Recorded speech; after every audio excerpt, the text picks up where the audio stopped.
चुनाव आयोग की समय मांग, ओबीसी आरक्षण का सुप्रीम कोर्ट में मामला और विपक्ष की भटकती राजनीति पर बड़ा बयान। विकास बनाम भावनात्मक राजनीति की जंग में देवेंद्र फडणवीस को विकास का प्रतीक बताते हुए कांग्रेस महिला विरोधी है, ऐसा बावनकुळे ने कहा है। और आगे उन्होंने क्या कहा, आइए देखते हैं। काय आधार घेऊन निवडणूक आयोगाकडे वेळ मागितली याबद्दल मला माहिती नाही,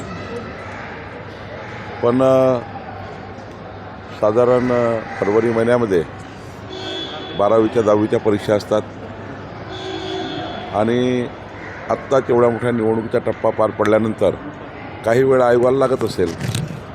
बजेट सेशन आहे, त्यानंतर अवेलेबिलिटी ऑफ ऑफिसर्स आहे किंवा निवडणुकीचा एवढा मोठा मॅनपॉवर आहे, अधिकारी वर्ग आहेत, त्यामुळे निवडणूक आयोगाने मात्र कुठल्या मुद्द्यावर आहे तसेही ओबीसीच्या आरक्षणाचा एक किळा अजूनही सुप्रीम कोर्टमध्ये आहे। एखाद वेळी राज्याच्या पूर्णच निवडणुका घ्यायच्या असतील तर 21 जानेवारी जी डेट दिलेली आहे सुप्रीम कोर्टाने, त्या डेटलाही मला वाटतं ओबीसीच्या आरक्षण जे 50% वर गेलं त्याबद्दलही समजा काही निर्णय येणार असेल किंवा आम्ही त्या ठिकाणी सरकारची बाजू मांडणार आहोत। मला असं वाटतं की आयोगाने कुठल्या विषय मांडला हे जरा त्यांचं ॲफिडेविट चेक करावं लागेल। आणि राजसाहेब किंवा उद्धवजी यांना मी मागेच सांगितल्याप्रमाणे भावनिक पद्धतीने बोलून जनतेच्या मनात संभ्रम तयार करून मतदानाची प्रक्रियेमध्ये विकासाचा अजेंडा बाजूला करायचा आहे। पण राजसाहेब किंवा उद्धवजींना मी वारंवार सांगतो, ते चुकतायत, त्यांच्या प्रचाराची भूमिका चुकते आहेत, प्रचाराचा फोकस चुकतायत। या पद्धतीने त्यांनी खूप वेळा मतदान मागितलं, काही भेटलं नाही। आता डेव्हलपमेंटवर बोललं तरच मतदान मिळतं। मी एक लहान आहे या सिस्टीममध्ये, मी काही राजसाहेबाला किंवा उद्धवजीला सल्ला देणार नाही, पण त्यांची पार्टी किंचित होत चालली। याचं कारण असं आहे, प्रचाराचा दिशा चुकताय, त्यांनी निवडलेले विषय चुकतायत, त्यांनी निवडलेली प्रक्रिया चुकतायत आणि म्हणूनच त्यांची अधोगती होत आहे। मला असं वाटतं अजून पुन्हा त्यांना मुंबईच्या निवडणुकीमध्ये त्यांची अधोगती, पक्षाची अधोगती पाहायला मिळेल, कारण ते निवडणूक भरकवटलाच आहे।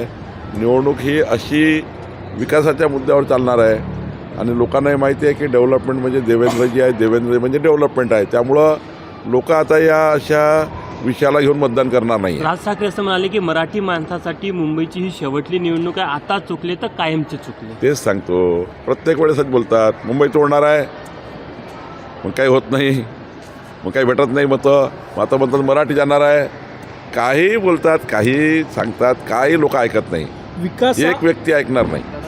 विकासाच्या मुद्द्यावर भाजप निवडणूक लढतायत। उद्धव ठाकरे म्हटले की आदित्य ठाकरेंसोबत ओपन डिबेट करावी मुख्यमंत्री फडणवीस यांनी विकासाच्या मुद्द्यावर। 2.5 वर्ष जनतेने आदित्यलाही बघितलं आहे आणि उद्धवजीलाही बघितलं आहे, त्यामुळं त्यांनी विकासावर न बोललेलं बरं।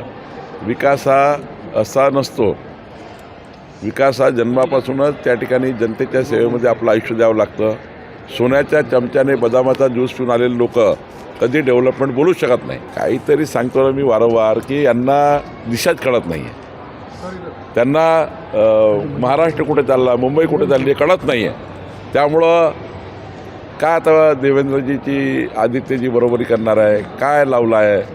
महाराष्ट्र जनतेला हे तरी मान्य आहे का? महाराष्ट्राच्या मुंबईला तरी मान्य आहे का? आदित्यलाही सुद्धा मान्य आहे का की आदित्यजी देवेंद्रजीसोबत येतील विकास मांडतील? खरं तर काहीतरी पोकळ गोष्टी करायच्या आणि भरकटवायचं असंच मला दिसतं। काँग्रेस पार्टी लाडक्या बहिणीच्या विरुद्ध आहेच। कर्नाटकमध्ये काँग्रेसने लाडकी बहीण योजना बंद केली, ज्या ठिकाणी काँग्रेस आली लाडकी बहीण योजना बंद झाली। महाराष्ट्रात त्यांनी प्रयत्न केला, हायकोर्टमध्ये गेले, हायकोर्टाने त्याला हाकलून दिलं। मग त्या ठिकाणी त्यांच्या लोकांनी घोषणा केल्या, आमचं सरकार महाराष्ट्राला तर लाडकी बहीण योजना बंद करू।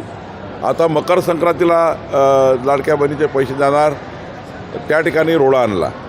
शेवटी काँग्रेसचं धोरण महिला विरोधी आहे, आधीपासूनच काँग्रेसचं ब्लड महिला विरोधी आहे। काँग्रेसने कधी आमच्या लाडक्या बहिणीला साथ दिली नाही आणि मी आपल्याला आवर्जून सांगेल, जोपर्यंत देवेंद्र फडणवीस सरकार महाराष्ट्रात आहे लाडकी बहीण योजना सुरू राहणार आहे।